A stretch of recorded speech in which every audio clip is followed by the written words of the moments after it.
Maria Padilha é a rainha das pombagiras? Todas as pombogiras devem reverência a Maria Padilha?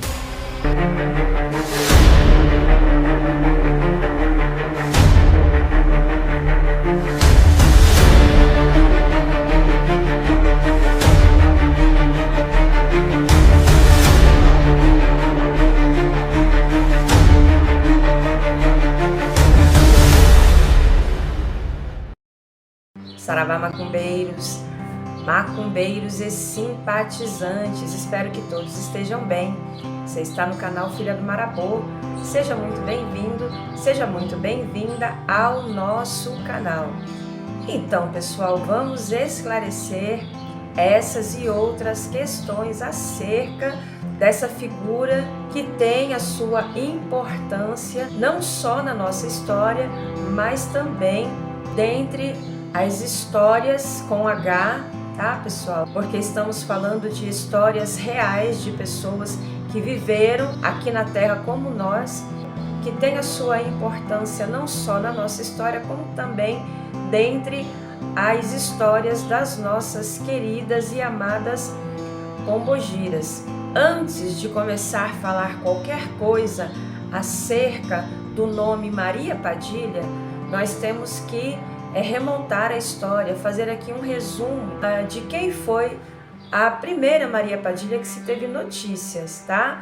Aquela que enfim se tornou esposa de Dom Pedro I e foi então declarada a rainha após o seu falecimento. Maria de Padilha tornou-se amante de Dom Pedro I e passou a influenciá-lo nas mais importantes decisões. Foi graças a Maria de Padilha que Dom Pedro I escolheu governar como um autocrata apoiado no povo, casando-se com Branca de Bourbon, como forma de fortalecer os laços políticos entre Castela e França. Maria de Padilha foi apresentada a Dom Pedro I por intermédio de João Afonso de Albuquerque, mordomo-mor do rei e artífice do casamento de Dom Pedro I com Branca de Bourbon. Mesmo contra a vontade da própria Branca de Bourbon, no dia 25 de fevereiro de 1353, ela chega em Valladolid com seu séquito chefiado pelo Visconde de Narbona para assumir seu lugar como esposa então de Dom Pedro I. Mas o rei encontrava-se em Torrijos com Maria de Padilha, prestes a dar à luz. Em 3 de junho do mesmo ano, houve a cerimônia da boda de Dom Pedro I de Castela com Branca de Bourbon, apadrinhada por João Afonso de Albuquerque e pela tia do rei, Leonor de Aragão. 3 dias mais tarde, após romper a aliança com a França, o rei Dom Pedro I abandona sua esposa, a Branca de Bourbon, e dirige-se a Puebla de Montalbán, onde Maria de Padilha se encontrava. Após uma breve reconciliação com seu amado, Maria de Padilha parte juntamente com Dom Pedro I para Olmedo, onde se casaram secretamente. O partido político adverso a Dom Pedro I descobre que ele havia se casado secretamente com Maria de Padilha e exerce pressão política contra o seu reinado. Dom Beltrán de la Sierra, núncio do Papa, intimou o rei a retomar Branca como sua esposa. O rei, entretanto, preferiu mantê-la afastada, mandando-a de Singüesa para Jerez de la Frontera e mais tarde para Medina Sidonia, até que em 1361 Branca de Bourbon é envenenada e morta, aos 25 anos, pelo besteiro Juan Pérez de Reboledo. Essa foi uma morte muito suspeita. Alguns meses após a morte de Branca de Bourbon, em Medina Sidonia, Maria de Padilha morre durante a pandemia da peste bubônica em 1361 e seus restos mortais são sepultados em Astudilho, onde ela havia fundado um convento. Dom Pedro I nunca se conformou com a morte prematura da sua amada, tanto que 1 ano depois, em cortes celebradas em Sevilha, declarou diante dos nobres que sua primeira e única esposa havia sido Maria de Padilha. Com o arcebispo de Toledo considerando justas e honrosas as razões que levaram Dom Pedro I a abandonar Branca de Bourbon, tendo em vista os conflitos com os franceses, o rei deparou-se com as cortes dispostas a ratificar a sua afirmação e assumir Maria de Padilha como a legítima rainha. Com a afirmação de que Maria de Padilha foi a única esposa do rei, seus restos mortais foram transferidos para a Capela dos Reis na Catedral de Sevilha. Então, meus queridos, não se pode negar a importância histórica do nome Maria Padilha, tanto a Maria de Padilha, né, que foi essa personagem, né, histórica, personagem entre aspas, né, foi essa mulher que já era uma mulher muito à frente do seu tempo, haja vista a forma com que ela conduziu toda essa situação, né, com o rei influenciando ele a ser quem ele foi, né, durante a sua trajetória, o seu reinado, e alcançou as suas honras, né, de ser então declarada a verdadeira rainha, a verdadeira esposa do rei após o seu falecimento. O que ocorre, pessoal, é que nós constantemente vemos pessoas, não só nas redes sociais, mas em conversas diversas, né, afirmando que Maria Padilha é a rainha das pombogiras. Eu já vi até pessoas afirmando que em alguns estados, ou em algum estado do nosso país, as pombogiras, elas são descaracterizadas. Como assim? Que na frente do nome da falange da pombogira, seja ela qual for, é colocado o nome de Maria Padilha. Exemplo, a pombogira Maria Farrapo. Antes de Maria Farrapo, Maria Padilha Maria Farrapo. Antes do nome, por exemplo, Rosa Caveira, Maria Padilha Rosa Caveira. Antes do nome Dama da Noite, Maria Padilha Dama da Noite. Então, não se trata, tá, de espíritos que agrupam na falange de Maria Padilha, é diferente. Tá gostando desse conteúdo? Então deixa aquele likezão aí embaixo para nós, curta, comenta e compartilha, porque nós sabemos que, por exemplo, existe sim o espírito Maria Padilha da Figueira, sim, e existe a pombogira da Figueira, existe a Dona Maria Figueira, existe a Dona Sete Figueiras, ok? Cada um é um espírito, certo? Assim como existe também a pombogira Maria Padilha da Encruzilhada, a pombogira Maria Padilha das Almas, ok. Mas descaracterizar, por exemplo, a pombogira Rosa Caveira e colocar aqui a pombogira Maria Padilha Rosa Caveira, gente, e existe essas questões. Existem pessoas, inclusive, ensinando isso como fundamento. Isso não existe, pessoal. Isso é um desrespeito com as falanges das outras pombogiras. Você entende? Porque, veja bem, veja a história da pombogira Maria Quitéria, que é a história de uma mulher muito corajosa, lutou contra os portugueses para ajudar na independência da Bahia. O que isso tem a ver com Maria Padilha? Nada, porque essa é a falange de um outro espírito, não tem nada a ver com Maria Padilha, pessoal. Maria Padilha é Maria Padilha, Maria Quitéria é Maria Quitéria.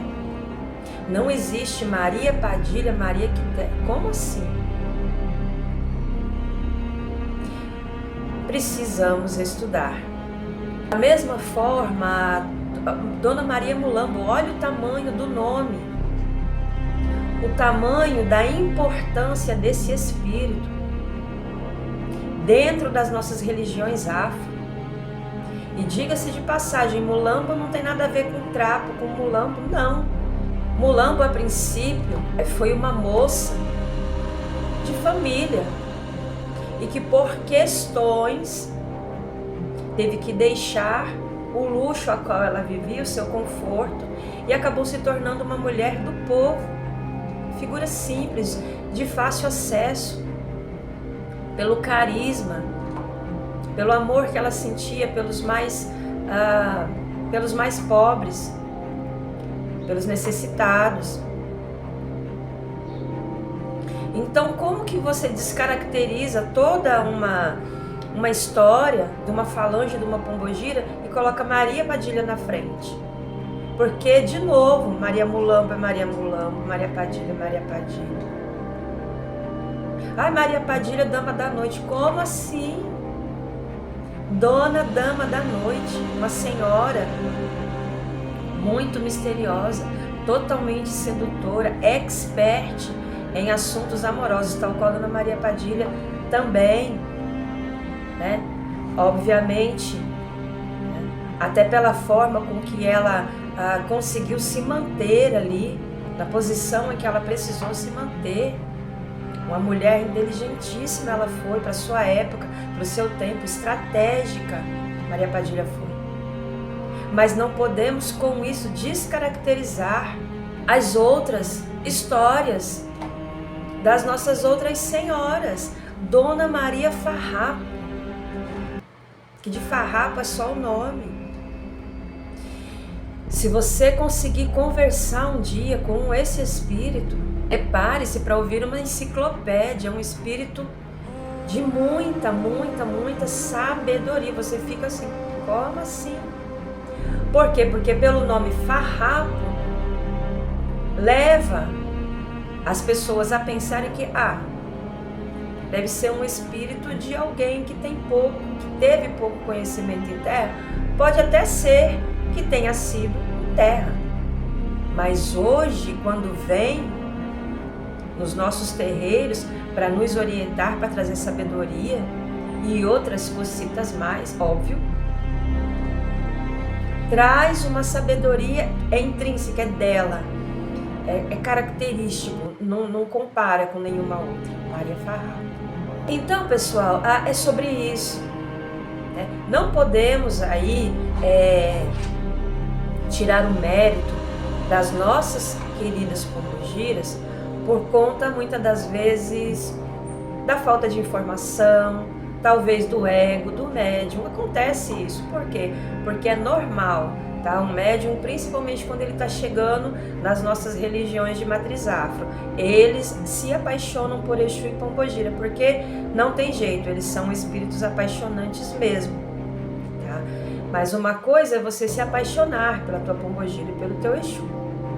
E outra coisa é, com isso, você viajar na maionese, entendeu? Achar que, por exemplo, se você traz uma pombogira rainha da encruzilhada, rainha do cemitério, rainha do inferno, tá? É um título que ela traz. E aí você precisa conversar com ela para entender a razão desse título. Agora, isso significa que ela é a rainha de todas as pombogiras? Não, meu bem. Não é assim na vida real e não é assim na espiritualidade. Ela tem uma razão pela qual ela traz aquele título, mas isso não significa que ela é a mais poderosa, a maior. Ela tem sim todo o seu poder, toda a sua história, o seu axé, com certeza, mas todas têm, todas. Então todas têm que ser respeitadas, todas precisam ser reverenciadas, porque foram mulheres que passaram à frente do seu tempo, assim, séculos, anos-luz, e hoje vem, através das nossas religiões afro, nos ajudar. Mas nós, para poder então fazer jus a essa ajuda, a toda essa sabedoria que elas trazem para nós temos que estudar, nós não podemos fazer nossas pombogiras passarem vergonha. Que é isso que está acontecendo, com tanta lorota que a gente escuta por aí, com tanta bobagem que a gente fala por aí, acerca dos nossos Exus, acerca das nossas pombogiras. O macumbeiro precisa estudar, gente, tá? Então nem tudo é Maria Padilha, nem tudo é Sete Saias, nem tudo é Maria Mulambo e por aí vai. E essas questões precisam ser esclarecidas, precisam ser faladas, porque infelizmente esse tipo de comportamento, boato, desinformação ocorre inclusive dentro dos terreiros, estimulado principalmente por algum sacerdote mal informado, por exemplo, acontece, né, que ele estimula indiretamente na mente aí, no emocional dos filhos, né, que aquele espírito ali é o maior, é o melhor e é o todo-poderoso. Ali dentro do seu terreiro ele tem que ser mesmo, né? Mas na espiritualidade é preciso reconhecer, cada um tem o seu lugar, cada um tem o seu axé, cada um tem o seu caminho, sua história e tem que ser respeitada. Então nós não podemos pegar apenas um nome, colocar num pedestal como se fosse Olodumare, Olorum, não. Então eu quero deixar aqui meu motumbá, o meu saravá, tá? Para todas as nossas queridas e amadas pombogiras, tá? Que trabalham na espiritualidade incansavelmente para nos orientar, para nos ajudar, né? Para nos esforçar, porque não é fácil lidar conosco, não é fácil, porque nós somos teimosos, né? Nós somos muitas das vezes cabeça dura, né? Mimados, muitas das vezes egoístas, egocêntricos, não é isso? Né? E mesmo assim eles nos esforçam, por quê? Porque eles estão aqui do nosso lado, passaram por muitas coisas que nós passamos, então eles de certa forma nos compreendem, porém sabem que tudo precisa de ter um limite. Meu motumbá, muito axé para todos nós, saravá pombogira, pombogira, saravá pombogira, mojubá.